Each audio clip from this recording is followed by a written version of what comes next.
적자사 총재도 하고 뭐 등등 그러다 보니까 십몇 년 동안을 거기에 그만 시간을 바치게 됐어요.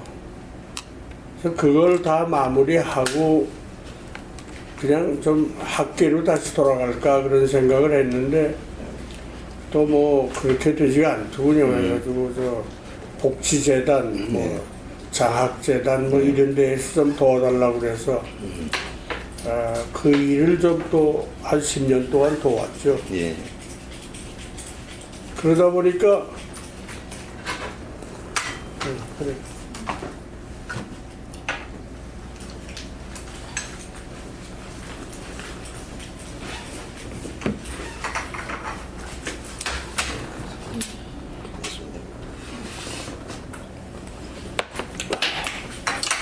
공직에서 물러난 다음에는 이 복지재단 같은 데는 일주일에 그저 2, 3일 나가서 돕는 거니까 나머지 시간 여유가 좀 생기고 그래서 이게 제 개인 사무실인데 예. 개인 서재죠. 예. 그래서 여기 나와서 이제 책을 쓰기 시작해서 최근에 인간 심리와 교육이라는 그 시리즈로 6권을 썼어요. 예. 그래서 그걸 그 세트로 이번에 출간을 했죠.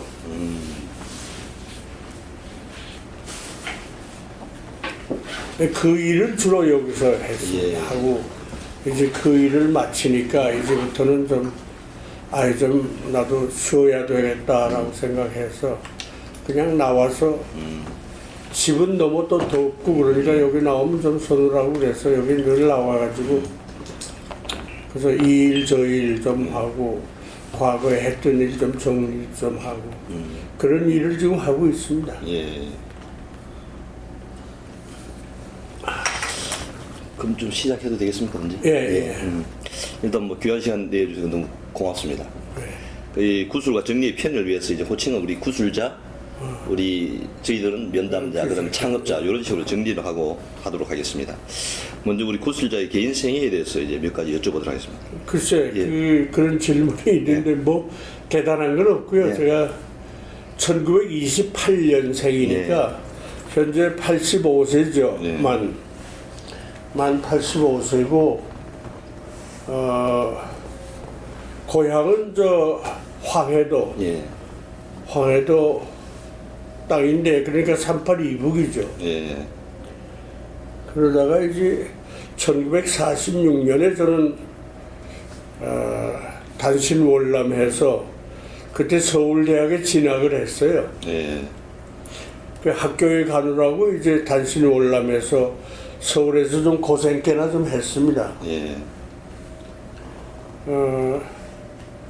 그러고 뭐 가족 관계는 제가 그때 이북에 두고 온 가족이 부모님 계시고 형제들 5이나 있었는데 그분들은 다 전쟁이 난 다음에 6.25 후에 바로 일사후퇴라는 때가 있지 않았어요?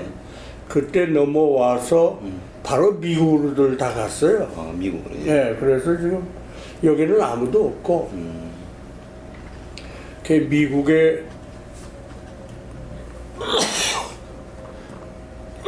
부모님은 그때 꽤 연만하셨는데 미국에 가서 이제 생활하시다가 거기서 돌아가셔서 두 분이 다 미국에 묻혀 계시고 그래서 난 여기서 어디 명절 때나 추석 때에 갈 데가 없어서 그냥 그러고 지냅니다만은 미국에 뭐 묘소를 참배하기도 그렇고 그 작은 거리도 아니고 형제들도 다 거기에 살고 있고 미국에서. 저만 여기 있어요. 저만 그때 대학의 교수였으니까 여기서 지내게 됐죠. 그 어린 시절에 제가 이 기회에 밝혀드리고 싶은 것은 제가 일제시대에 중학교가 5년제였다가 4년제로 줄었어요. 그때. 그래서 일제시대 해방될 때 중학교 4학년이었거든요. 그래가지고 바로 해방이 돼서 그래서 4년제로 졸업을 하게 됐는데 아무래도 대학에 가야 되겠다 생각해서 이제 과연 어떤 대학에 갈 건가 그걸 그때부터 본격적으로 이제 생각하기 시작했는데 우리 부모님은 또 다른 생각을 가지고 계셨어요. 본래 우리 집안이 기독교 가정이었기 때문에 내가 목회자가 되기를 원했다고. 예. 목사가 되기를. 그래서 서울에 가더라도 신학교에 진학을 하도록 그렇게 이제 얘기가 돼서 참 저로서는 고민을 많이 했어요. 내가 과연 목회자로서의 자질이 되는가 뭐 그런 걸 가지고 많이 고민하다가 아마 한 달쯤 고민했을 거예요 그때. 그러다가 이제 부모님하고 마지막에 하룻밤을 새워가면서 토론을 하게 됐는데 결론은 이런 결론이었습니다. 제가 목회자가 되기는 하는데 교회의 목회자가 아니라 나는 사회의 목자가 되겠다. 그래서 그러면 사회의 목자란 어떤 길이냐? 교직의 길을 갈 도리밖에 없다. 그래서 교사가 되기를 원했어요. 그래서 서울에 올라왔는데 그때 혹시 지금 아시고 계실런지 모르겠는데 서울 사대에는 등록금이 없었어요 그때. 사범대학만은. 그리고 한 달에 적은 액수지만은 보조금 학생 생활 보조금까지 줬어요. 이제 그런 처지기 때문에 마침 잘 됐다고 생각해서 사범대학 교육학과에 제가 진학을 하게 돼서 결국 교육의 길을 가기 시작을 했습니다. 그래서 이제 평생을 교육에서 몸바칠 그런 생각을 가지고 대학에 쭉 있으면서 강의에 열정을 다했었는데 뭐 아까 잠깐 말씀드린 대로 뜻하지 않게 정부에서 난 무슨 근거로 저를 픽업했는지도 잘 모르겠고 하여튼 문교부 장관이 돼달라. 처음에는 제가 조금 사양을 했죠.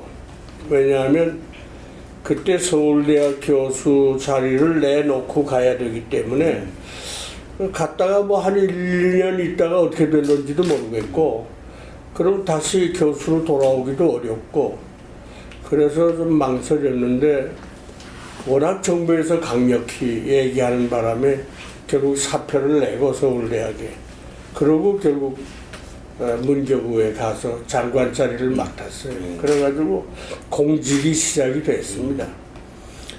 제 생애가 이제 뭐 한마디로 얘기하면 그렇게 아주 뭐 어려운 일은 없었지만은 어떻게 교육의 길을 택하게 됐는지는 그 아까 얘기한 그 부모님과의 토론에 의해서 그런 결론에서 사회의 목회자가 되겠다라는 뜻에서 교사의 길을 가게 됐었죠. 그게 이제 제 생애에 있어서의 가장 하이라이트라면 하이라이트라고 볼 수가 있습니다.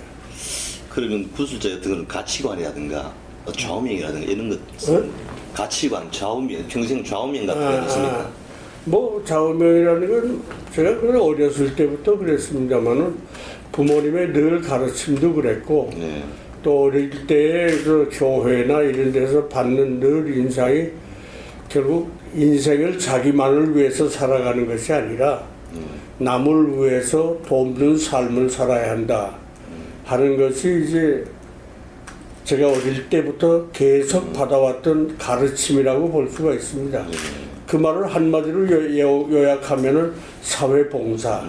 그러니까 봉사 정신이 이제 무척 강조된 그런 그 말하자면 가치의식을 제가 어릴 때부터 많이 받아왔는데 그렇기 때문에 저의 거의 평생의 좌우명이 봉사라고 한마디로 그렇게 말씀을 드릴 수가 있고 제가 공직 후에 바로 봉사 생활을 시작한 것이 또 그런 점도 있고 우선 적십자사에서 그런 봉사 생활을 시작했지만은 적십사 이후에는 우리나라의 장애 아동들을 위한 봉사 그걸 한 6년 동안 이제 계속 한 일이 있었어요. 예, 그런 것이 다 그런 평소에 가졌던 봉사라는 그런 좌우명 또는 그 가치관이 막 작용했다고 말씀드릴 수가 있습니다. 예. 그럼 요즘 뭐 취미 생활이라든가 옛날 젊은 시절에 뭐 좋아했던 것들은 뭐 어떤 게 있습니까? 뭐 제가 그렇게 취미 활동이라고는 없고요. 별로 매일 그저 여기에 나와서 책 속에 묻혀 살고 그러다 보니까 글 쓰는 것이 저의 한 취미가 돼서 그래서 지난 10년 동안 좀 뭐 자랑스러운 얘기 같습니다만은 매일 나는 타자를 치지를 않고 만년필을 가지고 원고지에다 쓰는데 하루에 꼭 200자 원고지 10장. 예. 그래서 보통은 내가 400자 원고지를 저게 내 그 원고지를 보여드리면 잠깐 마이크 그래? 예, 예. 이게 있구만. 예.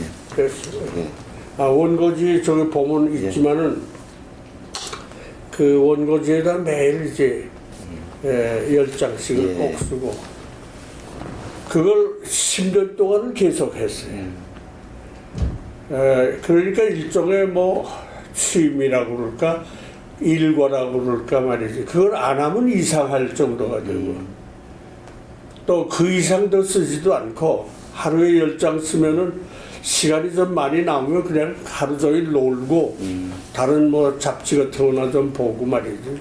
그러고 지낼 정도로 다른 취미 생활이 없었어요. 글 쓰는 것 이외에. 그러다 보니까 거기 저 6권의 책이 됐는데 지금 저게 그 나와 있는 책이 그 책. 인간과 교육. 예. 그 청남 서집이라고 그랬는데 청남이라는 건 제 아홍. 예.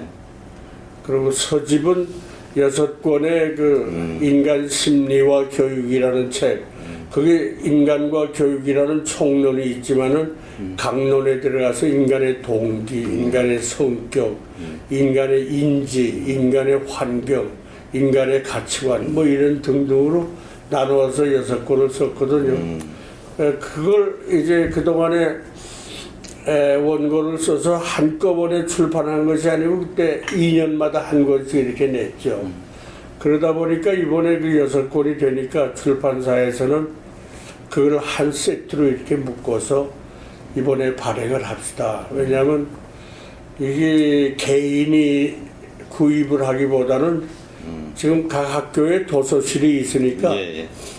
그 교사들을 위해서 한 번쯤 이제 쪼들떠 볼 만한 그런 책이니까 학교에서 이제 한두 질씩만 사도 상당히 많이 팔릴 거 아니겠어요? 아마 그런 걸 출판사에서는 계산을 한 것 같은데 예. 그래서 그렇게 서집으로 이번에 발간을 하게 됐습니다. 그래서 이제 결론적으로 말씀드리면 뭐 특별한 취미라고는 없고 제가 뭐 어디 여행을 가거나 무슨 뭐 등산을 하거나 운동을 나가서 하거나 뭐 그런 것도 없고 저 여기 와서 글 쓰는 것이 하나의 저 일과로 되어 있었기 때문에 그게 뭐 취미 활동이면 취미 활동의 일면이 없지 않아 있었다고 볼 수 있습니다. 예. 예. 감사합니다. 그러면 이제 구술자와 아산의 관계에 대해서 좀 여쭤보도록 하겠습니다. 혹시 이 지역사회학교 운동이 본격적으로 시작된 건 1968년 뭐 미국 문화공보부에서 영화를 함께 보면서 시작했다 이런 기록이 있습니다. 예. 구술자도 그 자리에 참석했습니까? 그 자리에는 저는 없었어요. 예. 그 자리에 제가 지금 기억하기에는 이연숙 씨라는 분이 있습니다. 예. 그분이 이제 그때 미 공보원에 좀 관계를 하고 있었기 때문에 예. 그 공보원에서 들어온 필름 가운데 To Touch a Child 예. 라는 그 기록물이 하나 있었어요. 예. 이제 그걸 그 이연숙 씨가 보고 이거 상당히 좀 감동적이다. 네. 이거 우리나라 학교에다가 좀 보급을 해야겠다.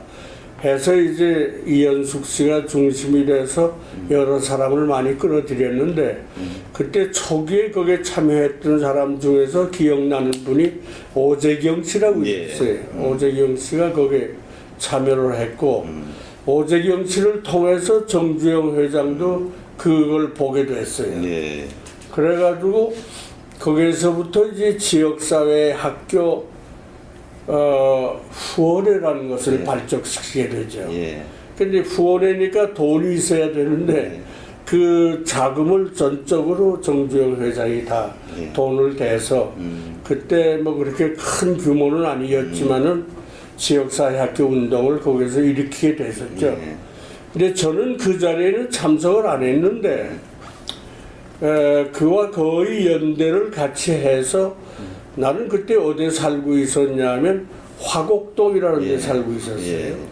그때 이제 제가 처음에는 효창동에 살다가 화곡동이라는 데가 새로 그 주택지로 개발이 된 다음에 그쪽으로 아주 초창기에 그때 뭐 도로 포장도 안 되고 다 그럴 때입니다만은 그때 그 멀리 제가 나갔어요. 나가서 거기서 조그만 국민주택을 하나 얻어가지고 거기서 살게 됐는데 제가 그때 어떤 관심이 있었냐면 지역사회 개발 운동에 좀 관심이 있었어요. 예.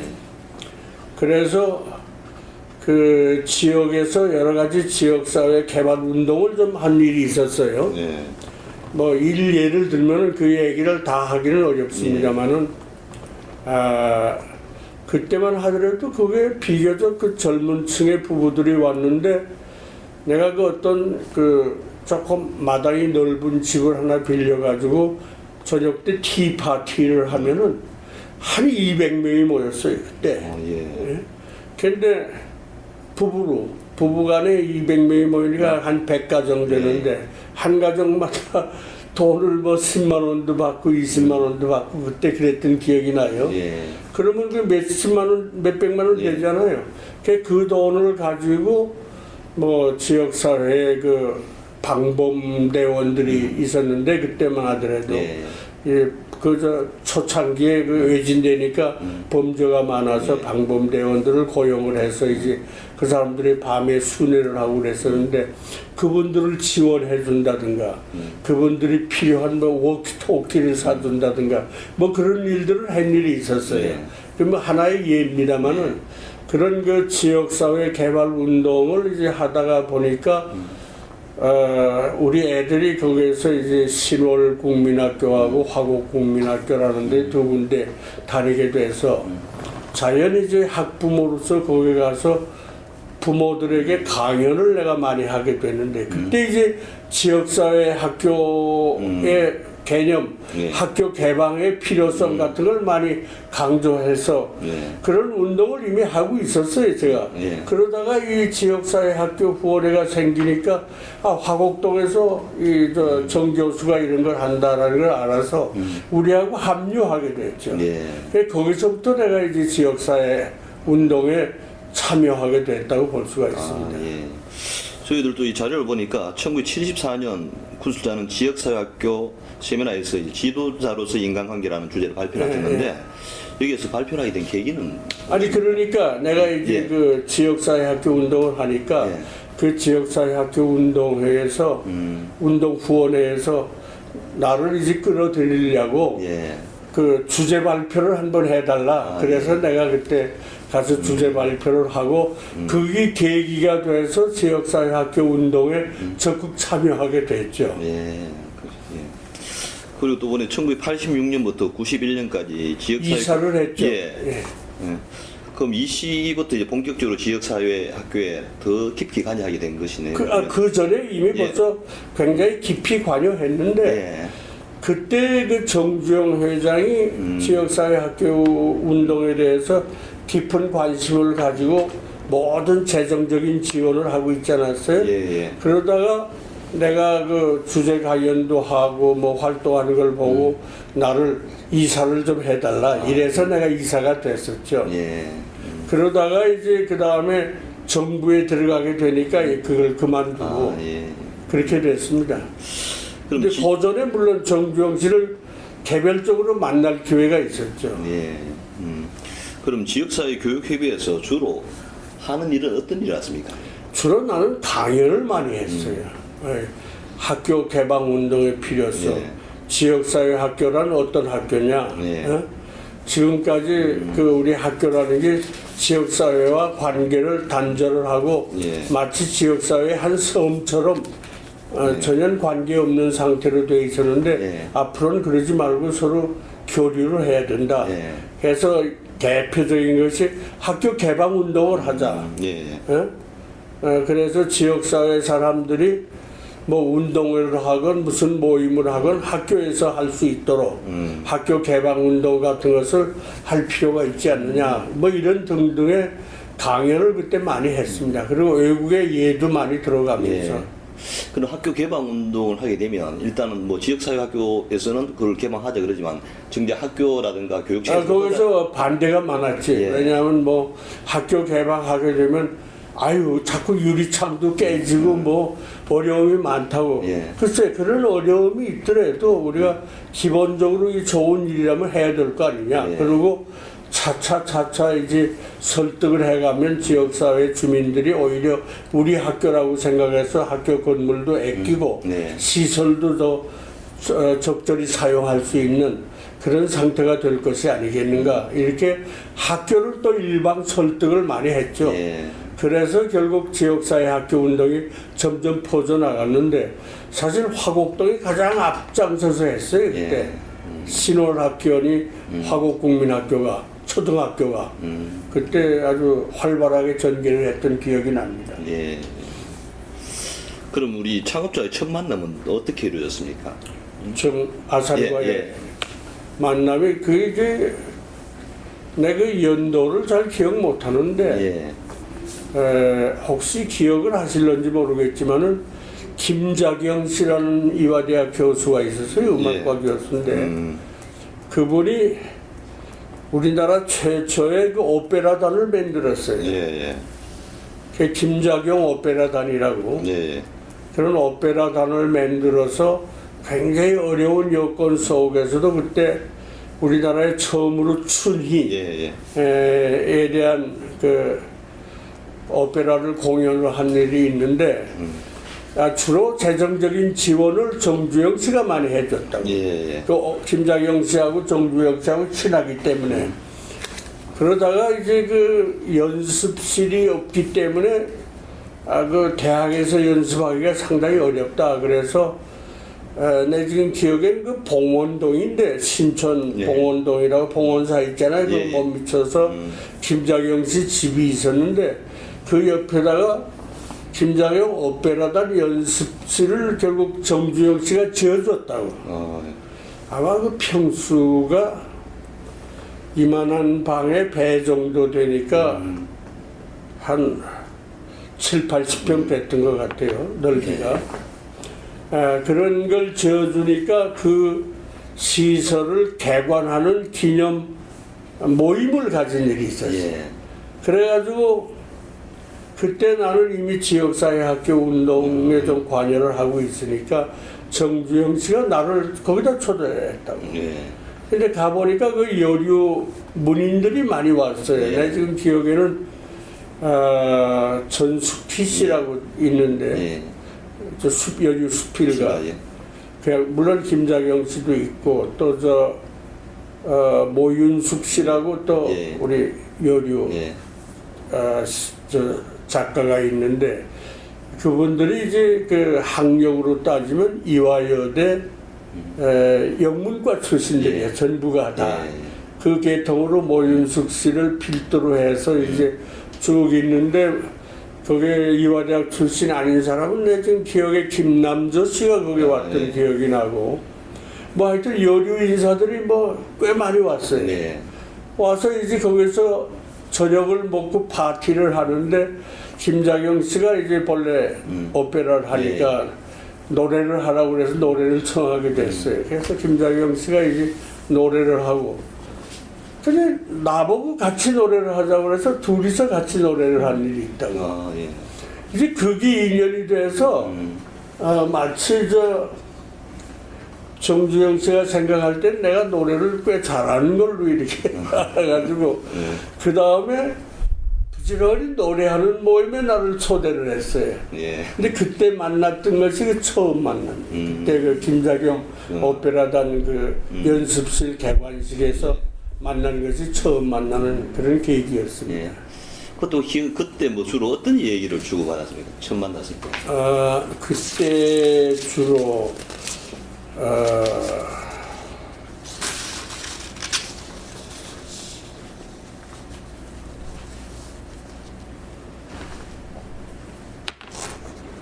아마 그날 뭐 별다른 특별한 얘기는 없고 단지 그저 오페라단 그 연습실이 아주 잘 돼서 앞으로 오페라가 좀 잘 되기를 바란다는 거. 근데 그때 우리나라 형편으로 봐서 오페라를 한다는 일이 대단히 어려운 일이었어요.